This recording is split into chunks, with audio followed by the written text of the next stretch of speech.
وأدوها ولا له أول السلام عليكم ورحمة الله وبركاته. أنا كبيرة نجحنا كبيرنا الشواء اللي بيتوني وحرين تساليو ورقدي دولة وشاقان وحدهن وايد فصحنا دولة تنزانيا وحنا كلكين وريقو aan laanahay wadankiin haydii maadaan hawniga laakiin wareego waxaan la hadlayaa madaxweynaha waxaan la hadlayaa ra'iisul wasaaraheena waxaan u sheegayaa haddii diir dhaxaaya leeyihiin wiilal way dhaleen hooy aabbo way leeyihiin wiilkooda si ay uga naxi lahaayeen waa inay nooga naxaan waa 8 sano ay u xirayaan walaalka ila dhasho waa 8 sano u xirayaan mar walba wuxuu dhaca dhibaato ay ugu haysato walaalayaal iska keesoo cafiya inay idin imaanayeen kalmo ogi marka waxaan ka codsanaynaa in wiilasheena dhammaan waxa xiran waa wiilasheena waa walaalaheen damiirta aniga aan walaalkay uga danqanaay aan dhammaan uga danqanaya waa jiirkeena waa Soomaali qofkii jinsiyad Soomaali ku jirto waxaan ka codsanayaa oo dal iyo dibad jooga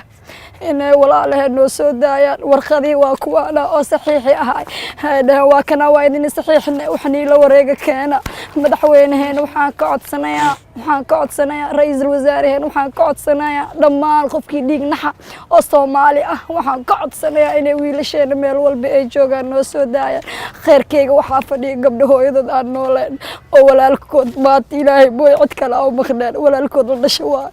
cid kale uma maqno marka waxaan ka codsanaynaa annaka isku wada midnaanaa dhammaanteen in wiilasheena ilaahay awalan horta ilaah baan ka baryaynaa ghafuur raxiim isaga ah ilaahay waanaan kaa sugaynaa yaa rabbi yaa raxmaan laakiin ra'iisul wasaaraha madaxweynaha dalka ayaa ka mas'uulka ah ilaahay ka sugow dalka ayaa ka mas'uulka ah ayaa ka la hadlayaa qeyraan la hadlayaa madaxweynaha la hadlaya wiilasheena inay noo soo daayaan wax la wareego oo kaliya aan laanahay ay dhahan dambigoodi wuu dhamaado warqadii saxiixooda waa kuwaana internetyada noogu soo wada diraan wax ka hadlaaya ma lahan madaxweyne waxaan ka codsanaa ra'iisul wasaare waxaan ka codsanaa on kugu celcelinayaa gabdho Soomaaliyeed baan nahay haddaan naga dirna xiis kuwaad dhashay la mid nahay in walaadeen iyo walaalaheen nabad ilaahay noogu keena ka codsanayaa yaa rabbi yaa raxmaan ilaahay adigana waan ka codsanaynaa yaa rabbi yaa raxmaan ilaahay wax noo awoodo laakiin jinsiyad Soomaali qofkii la hanaga danqadaan wiilasheena